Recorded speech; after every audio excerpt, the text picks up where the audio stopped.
Welcome back to another video, guys. So today we're going to be taking a look at the beasts of the Mesozoic Dilophosaurus wetherilli 1/18 scale action figure. This figure is a part of the new 2024 release of action figures, and we'll take a look at those on the back of this packaging here in a second. I was absolutely excited to hear that Creative Beast Studio would be releasing a Dilophosaurus action figure.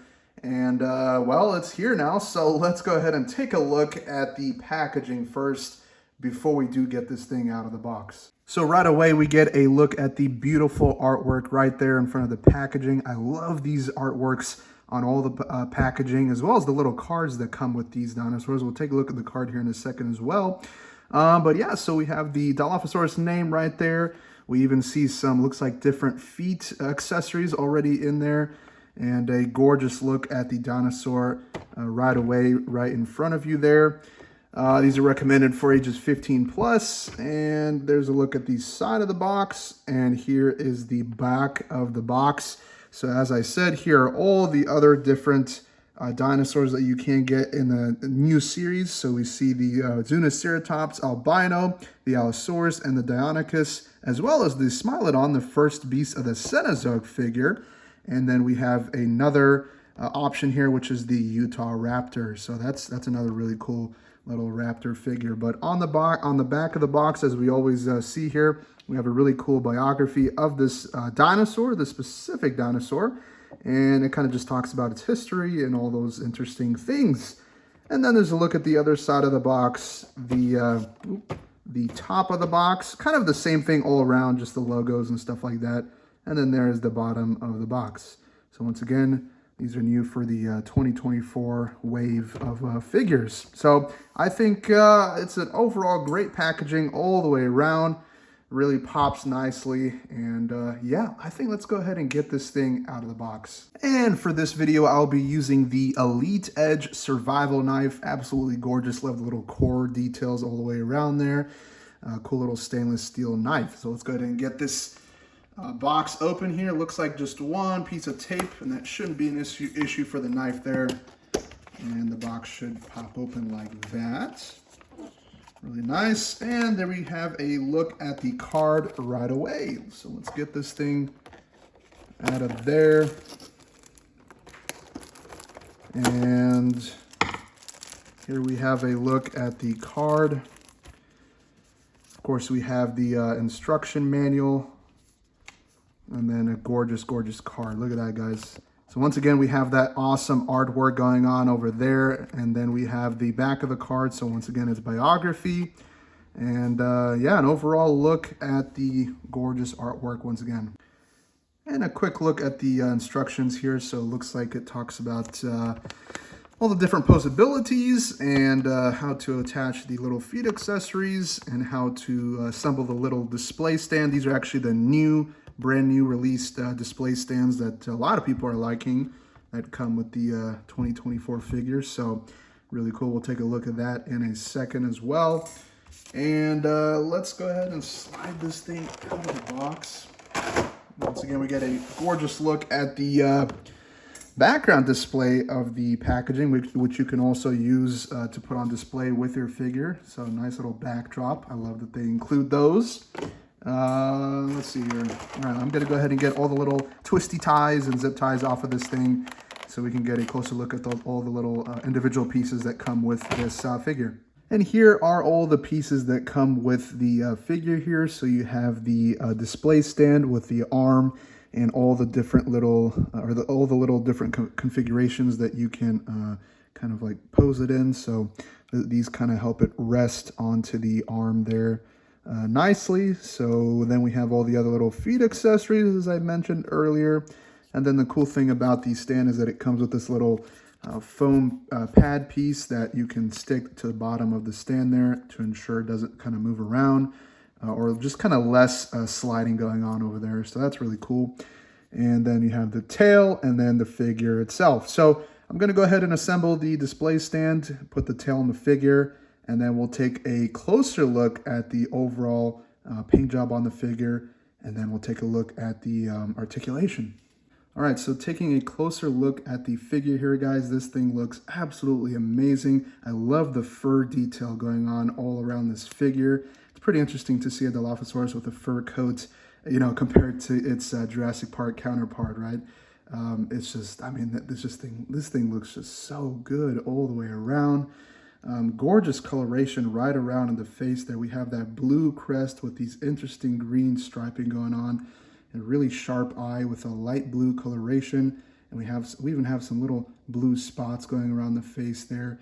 Really, really cool. The blue mouth is really just, I mean, it kind of looks like it ate like a blue sucker or something, and you know, it's got that blue mouth going on right there, or it drank like a blue prime. I have no idea, but I think, I don't know, I'm kind of on the fence with how much I like the blue mouth. I would have liked it to be a little bit more natural looking, but I guess it kind of, you know, matches with the crest, right? I guess, you know, with David Silva, the one who, you know, paints the figures, he always tries to, you know, model them or base them off of a real life reptile or animal. And so I'm sure there's an explanation for that. I haven't looked into what kind of an animal or reptile this figure was based on, or the paint job was based on, but would be interesting to find that out as to why there's a blue mouth going on over here. But I think that's something that just sells the figure, because they're like, people are like, interesting, a blue mouth. You know what? I think that looks good, so I'm going to go ahead and grab it. And so, I mean, I guess that's a selling point for some, and for some it's a deal breaker. But for me, it was something intriguing, and henceforth why I decided to pick it up. But just overall, an interesting orange coloration going on all around, starting from the face and then going towards the underbelly there, on the feet, kind of like on the underside of the figure. The fur has an interesting kind of like black grayish coloration going on over there. Really nice sculpting job right there. And then we have some brown stripes going around towards the end of the tail here, kind of like a more brownish, and then back to the grayish black at the tip of the tail. So really, really great job on the paint job of this figure, in my opinion. So yeah, and then we even have the nails or the claws that are painted in as well with a nice black. Something that Mattel fails to do sometimes is to paint in the nails of their figures there. And I think if they did that, you know, the figures would look, you know, it would add much more character to the figure. Some people just don't really think about that, but, you know, coloring these in just really, obviously it's make them look accurate, but just, it helps. It helps with the look of the figure for sure. A lot of companies fail to do that. But yeah, guys, really great job on this figure. Look how mean that looks in the front too. Super cool. Something that you would definitely see in kind of like a jungle environment, I think. Even a winter environment, honestly. I need to look up what kind of environments Dilophosaurus used to live in, or where the fossils were first found, because I think that would say a lot. But yeah, let's go ahead and now take a look at the articulation of this figure. Let's see how posable your Dilophosaurus figure really is. So as you've already seen, the jaw does open. It opens to about right there. Not much else going on with the jaw movement there. Closes. I think, yep, there's a ball joint with the tongue, so you can actually kind of pose the tongue how you wish. That's really cool.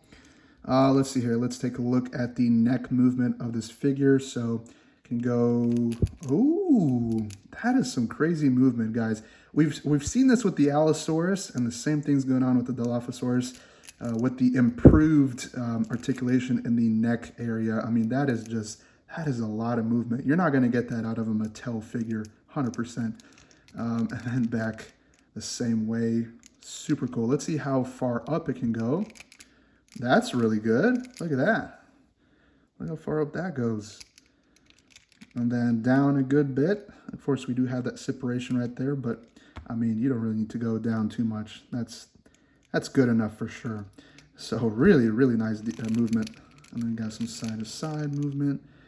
Really cool. Let's see, we have arm movement as well. Elbow articulation.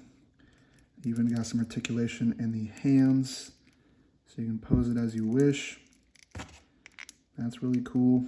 Let's look at the torso here, or the body. So it can move about that much, and then move about that much. Can get a little bit, just a little bit of upwards movement, a good bit of downwards movement.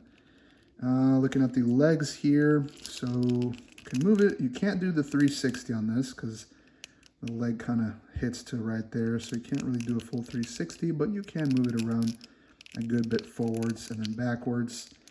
Then you have some knee articulation as well, so you can. It's a little bit stiff right now.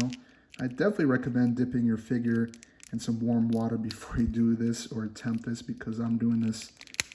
There you go, kind of snapped right there, but you definitely don't want anything breaking. So let's see, you got some swivel movement in the feet there.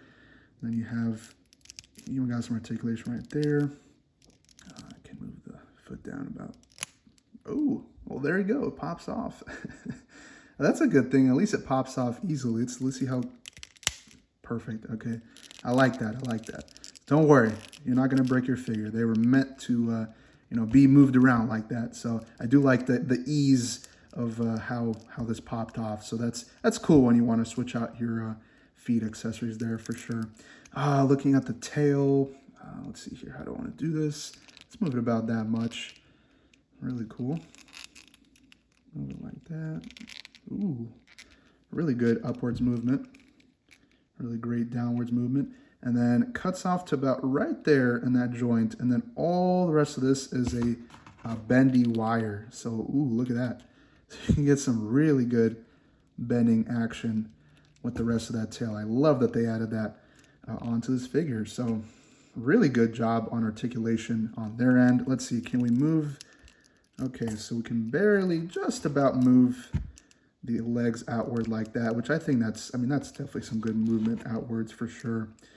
There's only so much you can go out like that. So I think that the fact that they managed to make it go that much is actually really cool. And go back like that.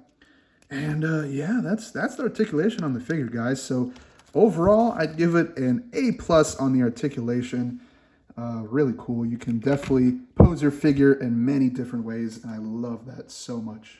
So there you have it, guys, the beast of the Mesozoic Dilophosaurus. This thing is absolutely amazing, and it's going to look absolutely perfect on the shelf next to the other figures.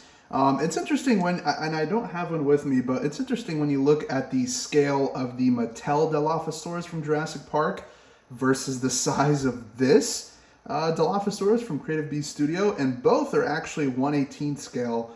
But the Mattel Dilophosaurus is just so tiny compared to this one. So I guess, once again, you're running into that paleo-accurate problem, something that Creative Beast Studio fixes and something that Mattel, I think, needs to work on. Now, of course, you're talking about movie versus, real life, but, it's still just so interesting to see how big this Dilophosaurus is.